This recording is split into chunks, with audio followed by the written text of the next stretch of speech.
नमस्कार दोस्तों, स्वागत है आपके अपने चैनल सक्सेस स्टडी पॉइंट में। तो दोस्तों, हम लोग संस्कृत व्याकरण के उपसर्ग का जो पहला वीडियो था वो हम लोग देख लिए हैं और उसमें बिल्कुल विस्तार पूर्वक उपसर्ग के हम लोग अध्ययन कर चुके हैं। और ये जो दूसरा वीडियो है इसमें हम लोग उपसर्ग और दूसरा प्रत्यय के बारे में सीखेंगे, क्योंकि हम पहले ही बता दिए हैं कि शब्दांश कितने प्रकार के होते हैं। तो शब्दांश दो प्रकार के होते हैं, एक होता है उपसर्ग और एक होता है प्रत्यय। तो इसमें हम लोग प्रत्यय के बारे में सीखेंगे, क्योंकि उपसर्ग के बारे में हम लोग पढ़ चुके हैं। तो बिना समय गंवाए हम लोग चलते हैं, लास्ट तक बने रहिएगा वीडियो के साथ। चलते हैं। तो दोस्तों, इसमें जो लिखा है ध्यान देना है कि तू हंस, तू मुस्कुरा, तू रोना कम कर दे। तू हंस, तू मुस्कुरा, तू रोना कम कर दे, और अगर सच में हो जिंदा तो जिंदगी के नाक में दम कर दे, जिंदगी के नाक में दम कर दे। तो इसी के साथ शुरुआत करते हैं दोस्तों, चलते हैं बिना समय गवाए अपने टॉपिक की ओर। तो यहाँ हम लोग का पहला टॉपिक है कि हम लोग पहले जानेंगे कि प्रत्यय जो होता है हम लोग कहते किसे हैं। प्रत्यय ठीक है, शब्दांश दो प्रकार के होता है, एक उपसर्ग होता है, एक प्रत्यय। तो उपसर्ग तो हम लोग जान लिए थे, लेकिन प्रत्यय किसे कहते हैं इसके बारे में हम लोग आज जानेंगे। तो उपसर्ग में हम बताए थे कि किसी शब्द के पहले लगता है, लेकिन प्रत्यय में हम आज जानेंगे कि वैसा शब्दांश, ध्यान देना है दोस्तों, वैसा शब्दांश, शब्दांश का मतलब होता है शब्द का अंत, वैसा शब्दांश जो किसी धातु या शब्द के अंत में लगकर उसके मूल अर्थ को बदल देता है, उसे प्रत्यय कहते हैं। ध्यान दोस्तों कि यानी किसी भी शब्द के, किसी भी सार्थक शब्द के अंत में लगेगा और उसके या तो धातु में लगेगा या फिर शब्द में लगेगा और उसके मूल अर्थ को बदल देगा, जो भी उसका अर्थ होगा उसके अर्थ में चेंजिंग ला देगा, वही होता है हमारा क्या, प्रत्यय। जैसे में ध्यान देना दोस्तों, टाप हो गया, डाप हो गया, चाप हो गया, ठक हो गया, इंगिप हो गया, इंगिस हो गया, उंग हो गया, ती हो गया, कतवा हो गया, बहुत सारे ऐसे प्रत्यय है जो हम लोग का क्या हो जाएगा, ये प्रत्यय होता है। चलते हैं आगे, तो आगे देखते हैं एक एक प्रत्यय के बारे में हम लोग एकदम विस्तार पूर्वक से पढ़ेंगे। ध्यान देना दोस्तों, तो प्रत्यय के प्रकार हम लोग जानेंगे कि आखिर में प्रत्यय होता कितने प्रकार के हैं। तो ध्यान देना दोस्तों कि संस्कृत में प्रत्यय मुख्य रूप से 3 प्रकार के होते हैं, जबकि हिंदी में 2 ही होते हैं। तो संस्कृत में कौन कौन होते हैं, तो पहला हो जाता है हमारा कृत प्रत्यय, दूसरा हो जाता है हमारा तद्धित प्रत्यय, और तीसरा होता है कौन सा, तो स्त्री प्रत्यय होता है। ये 3 प्रकार के प्रत्यय होते हैं। चलते हैं आगे और आगे देखने हैं क्या है। तो एक एक प्रत्यय के बारे में हम लोग विस्तार पूर्वक पढ़ेंगे कि हाँ किस प्रत्यय में क्या होता है। तो पहला है दोस्तों, पहला हम लोग का है कि कृत प्रत्यय क्या होता है। ध्यान देना है दोस्तों, कृत प्रत्यय हम कहते किसे हैं, तो हम जानते हैं कि वैसा प्रत्यय जो किसी या तो धातु के अंत में लगता है, ध्यान देना है, या तो किसी धातु के अंत में लगेगा या फिर क्रिया के अंत में लगेगा, और क्रिया के मूल रूप को ही धातु कहते हैं। इस बात को हमेशा दिमाग में बैठा लेना है कि क्रिया के मूल रूप को ही धातु कहते हैं। तो ये जो प्रत्यय होता है या तो किसी धातु के अंत में लगेगा या फिर किसी क्रिया के अंत में लगेगा और उसको लग करके उसके मूल अर्थ को बदल देता है, वही कृत प्रत्यय कहलाता है। यानी कि वैसा प्रत्यय जो किसी शब्द के जो किसी धातु के या क्रिया के अंत में लग करके उसके मूल अर्थ को बदल देता है, प्रत्यय कहलाता है। जैसे हो जाएगा हमारा कत्वा प्रत्यय हो जाएगा, लेप प्रत्यय हो जाएगा, तुमुन प्रत्यय हो जाएगा, कत प्रत्यय हो जाएगा, क्षत्रि प्रत्यय हो जाएगा, सानज प्रत्यय हो जाएगा, अनियर प्रत्यय हो जाएगा, बहुत सारे प्रत्यय हो जाएंगे etc। तो जितने मुख्य प्रत्यय हैं सबके बारे में एक एक करके हम लोग को विस्तार पूर्वक पढ़ते जाना है।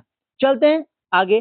पहला प्रत्यय जो हम लोग का है कत्वा, और इस कत्वा के बारे में हम लोग जानेंगे कि कत्वा मतलब होता क्या है।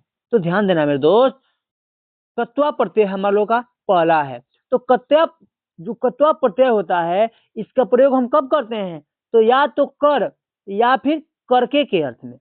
कत्वा प्रत्यय का प्रयोग कर या करके के अर्थ में किया जाता है, और जो कत्वा प्रत्यय है इसमें हम लोग का क्या बचता है, तो त्वा शेष बचता है, यानी कि जिसके लास्ट में त्वा लगा हो वो कत्वा प्रत्यय होता है।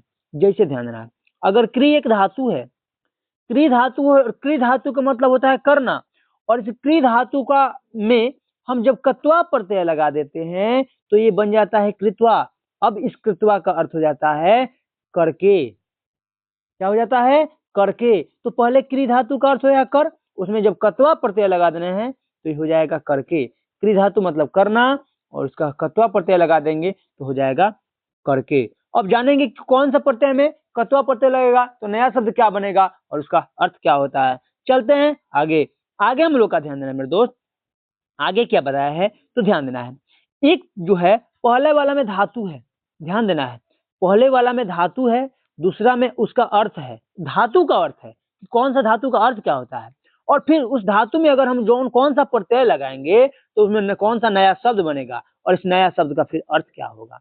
तो ध्यान देना मेरे दोस्त क्या होता है। तो पहला जो है हम लोग का पहला धातु है पठ धातु, और हम लोग जानते हैं कि इस पठ धातु का अर्थ क्या होता है तो पढ़ना होता है। और पढ़ना जो पठ धातु में जब हम कत्वा प्रत्यय लगाएंगे तो ये बन जाता है हमारा पठित्वा। अब इस पठित्वा का अर्थ क्या होता है तो पढ़कर। पठ धातु का अर्थ पढ़ना, और कत्वा प्रत्यय लगा देंगे तो पठित्वा बन जाएगा, तो पठित्वा का अर्थ क्या हो जाएगा पढ़कर हो जाएगा। नेक्स्ट प्रत्यय जो हम लोग का नेक्स्ट धातु है लिख। लिख एक धातु है, और लिख धातु का अर्थ हम लोग जानते हैं क्या होता है तो लिख धातु का अर्थ होता है लिखना। और लिखना जो है लिख प्रत्यय जो लिख धातु होता है, उस लिख धातु में जब हम कत्वा प्रत्यय लगाएंगे तो हो जाएगा नया शब्द जो बन जाएगा वो बन जाता है लिखित्वा। और लिखित्वा का अर्थ जो होता है वो लिखकर होता है। लिख धातु का अर्थ लिखना, और लिखित्वा का अर्थ हो जाता है लिखकर। अगला हम लोग का जो धातु है वो है गम। गम धातु है, और हम जानते हैं कि गम धातु का अर्थ क्या होता है जाना होता है। और जब गम धातु में हम कत्वा प्रत्यय लगाएंगे तो बन जाता है गत्वा, और गत्वा का अर्थ क्या हो जाता है मेरे दोस्त तो जाकर। तो गम मतलब जाना और गत्वा मतलब जाकर। अगला हम लोग का जो प्रत्यय है तो अगला प्रत्यय हम लोग का दा, और हम जानते हैं मेरे दोस्त कि दा का अर्थ होता है देना। दा का अर्थ क्या होता है देना। और जैसे ही इसमें हम कत्वा प्रत्यय लगाएंगे तो बन जाता है दत्वा, और दत्वा का अर्थ क्या हो जाता है देकर। कुछ और सारे प्रत्यय के एग्जाम्पल और जानेंगे, जैसे ध्यान देना है। जैसे है भू, अगला हम लोग का क्या धातु है तो अगला धातु है भू। भू का मतलब धातु का अर्थ क्या होता है मेरे दोस्त तो भू धातु का अर्थ होता है होना। ध्यान देना है, भू धातु का अर्थ क्या होता है होना। और जब भू धातु में हम कत्वा प्रत्यय लगाएंगे तो बन जाएगा भूतवा, और इस भूतवा का अर्थ क्या होगा तो भूतवा का अर्थ हो जाएगा होकर। भू मने होना और भूतवा का अर्थ होकर।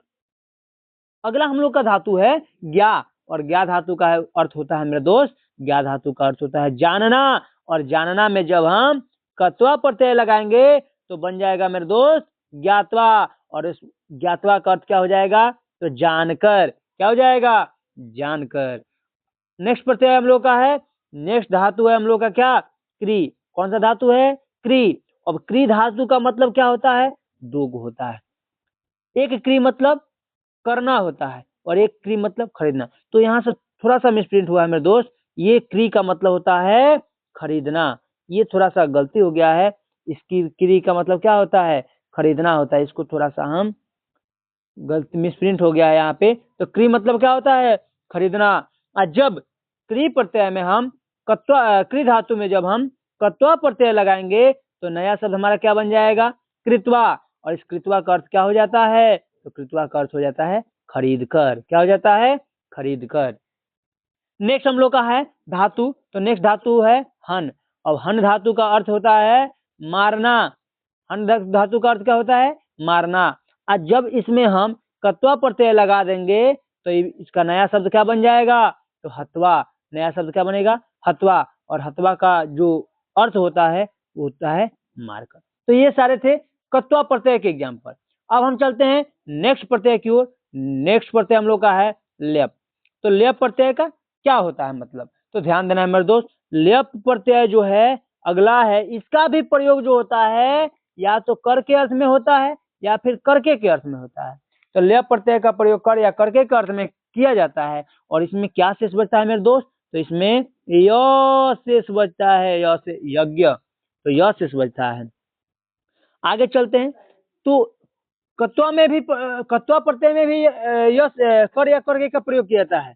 कर या करके का प्रयोग कत्वा प्रत्यय का भी प्रयोग किया जाता है और लय प्रत्यय का भी प्रयोग किया जाता है। लेकिन ध्यान देना, यहाँ पे लिखा है मेरे दोस्त कि धातु से पहले क्या उपसर्ग होने पर कर या करके के अर्थ में लय प्रत्यय का प्रयोग किया जाएगा। यानी धातु से पहले उपसर्ग होगा तो जब कर या करके का अर्थ होगा तो लय प्रत्यय, और जब धातु से पहले कोई उपसर्ग नहीं होगा तो कर या करके के अर्थ में कत्वा प्रत्यय का प्रयोग होगा। याद रखना है, अगर पहले धातु के पहले कोई उपसर्ग है तो लय प्रत्यय, धातु के पहले कोई उपसर्ग नहीं है तो कत्वा प्रत्यय, और दोनों कर या करके के अर्थ में ही किया जाता है। ध्यान देना है। आगे चलते हैं, जैसे कुछ एग्जाम्पल देख लेते हैं। एग्जाम्पल में क्या है तो इसमें ध्यान देना है, यहाँ है हम लोग का उपसर्ग और फिर धातु, यानी कि धातु से पहले उपसर्ग लगेगा और उसका अर्थ क्या हो जाएगा उस धातु का, और जो प्रत्यय उस धातु में नया प्रत्यय लगेगा, कौन सा प्रत्यय लगेगा, और उस प्रत्यय लगने से नया शब्द क्या बनेगा और फिर शब्द का अर्थ क्या हो जाएगा, सब हम लोग जानेंगे। तो जैसे कोई उपसर्ग हम ले लेते हैं, जैसे है सम, कोई उपसर्ग है सम, और इस सम उपसर्ग जो होता है किसी धातु में लगता है, जैसे भू धातु में लग गया तो भू धातु का अर्थ क्या होता है होना, हो गया। और ये जब सम धातु में भू धातु में सम उपसर्ग लगेगा और उसमें लय प्रत्यय लगेगा तो बन जाता है नया शब्द संभूय। अब इस संभूय का अर्थ होता है होकर। संभूय का अर्थ क्या होता है होकर। भूत्वा का अर्थ भी होकर, संभूय का भी अर्थ होकर। जैसे कोई उपसर्ग और है वी उपसर्ग है और ज्ञा धातु में लगेगा, और ज्ञा मतलब तो जानना होता है, हम जानते हैं, और इसमें लय प्रत्यय जब लगेगा तो बन जाएगा विज्ञाय। क्या बन जाएगा विज्ञाय, और विज्ञाय का अर्थ होता है जानकर। आगे जैसे सम उपसर्ग ही है, मान के चलते हैं सम उपसर्ग ही है, और ये जो होता है पठ धातु में लग जाए, और पठ का मतलब तो पढ़ना होता है, हम जानते हैं, और पठ धातु में लगा उसके साथ साथ एक लय प्रत्यय भी लग गया तो नया शब्द क्या बन जाएगा समपठ्य। क्या बन जाएगा समपठ्य। और इस समपठ्य का अर्थ क्या होता है तो पढ़कर। समपठ का अर्थ क्या होता है पढ़कर। नेक्स्ट कोई उपसर्ग ले लेते हैं, जैसे एक आ उपसर्ग है, और जैसे गम धातु में मिले, गम मतलब तो जाना होता है, और आ धातु जो आ उपसर्ग है गम धातु में मिले और उसमें लय प्रत्यय लग जाए तो नया शब्द जो बनता है वो आगत्य बनता है, और आगत्य का मतलब होता है जानकर। क्या होता है जानकर। चलते हैं नेक्स्ट आगे ध्यान देना है। अगला प्रत्यय जो हम लोग का है वो है तुमुन। और मेरे दोस्त इस तुमुन का मतलब क्या होता है ध्यान देना है। तो जब तुमुन प्रत्यय का प्रयोग होगा वो चतुर्थी विभक्ति या फिर किसे तो के लिए के अर्थ में किया जाता है, या तो चतुर्थी विभक्ति या फिर के लिए, क्योंकि चतुर्थी विभक्ति जो होता है संप्रदान कारक होता है, उसका चिन्ह भी होता है के लिए, तो उसमें तुमुन प्रत्यय का प्रयोग किया जाता है। और तुमुन प्रत्यय में क्या शेष बचता है मेरे दोस्त, तो तुमुन प्रत्यय में तुम शेष बचता है। तुमुन प्रत्यय में क्या शेष बचता है तुम शेष बचता है। चलते हैं आगे, हम लोग कुछ एग्जाम्पल देख लेते हैं। तो आगे है ध्यान देना है, जैसे ध्यान देना है, कोई हम धातु यहाँ लेते हैं गम धातु, और गम मतलब तो जाना होता है, हम लोग जानते हैं। गम धातु में जब हम तुमुन प्रत्यय लगाएंगे तो नया शब्द जो बनेगा वो गंतुम बन जाएगा। क्या बनेगा गंतुम बन जाएगा। और गंतुम का अर्थ होता है जाने के लिए। के लिए का अर्थ में किया जाता है ना, तो हो जाएगा जाने के लिए। नेक्स्ट हम लोग का एग्जाम्पल है, जैसे देखते हैं पठ एगो है धातु, कौन सा है पठ धातु है, और पठ धातु का मतलब तो हम जानते हैं कि पढ़ना होता है। और जब पठ धातु में हम तुमुन प्रत्यय लगाएंगे तो नया शब्द क्या बनेगा पठितुम बनेगा। और इस पठितुम का अर्थ क्या हो जाता है तो पढ़ने के लिए, क्योंकि के लिए के अर्थ में ही किया जाता है इसका प्रयोग। अगला हम देंगे, तो जैसे अगला हो जाएगा हमारा हंस धातु एगो मान के चलते हैं। तो जो हंस का मतलब तो हंसना होता है, लेकिन हंस धातु में जब तुमुन प्रत्यय लगाएंगे तो नया शब्द जो बन जाएगा वो क्या बन जाएगा तो हंसितुम बन जाएगा। क्या बन जाएगा हंसितुम बन जाएगा। और हंसितुम का अर्थ क्या होता है तो हंसितुम का अर्थ होता है हंसने के लिए, क्योंकि के लिए के अर्थ में ही इसका प्रयोग किया जाता है। जैसे एक और एग्जाम्पल ले लेते हैं, जैसे हम लोग का एग्जाम्पल है लिख। कोई धातु है लिख, और लिख का मतलब लिखना होता है। जब इसमें हमारा तुमुन प्रत्यय लगेगा तो नया शब्द जो बनेगा वो क्या बन जाएगा लिखितुम बन जाएगा। क्या बन जाएगा लिखितुम बन जाएगा। और लिखितुम का मतलब क्या होता है तो लिखने के लिए होता है। क्या होता है लिखने के लिए। चलते हैं आगे, अगला हम लोग का प्रत्यय है कत प्रत्यय है। कत प्रत्यय से क्या होता है तो ध्यान देना मेरे दोस्त, कत प्रत्यय से क्या होता है तो कत प्रत्यय का जो प्रयोग होता है वो भूतकालिक के अर्थ में किया जाता है, यानी कि जो चीज बीत गया है उसके अर्थ में किया जाता है। और कत प्रत्यय में जो है क्या शेष बचता है, तो त शेष बचता है।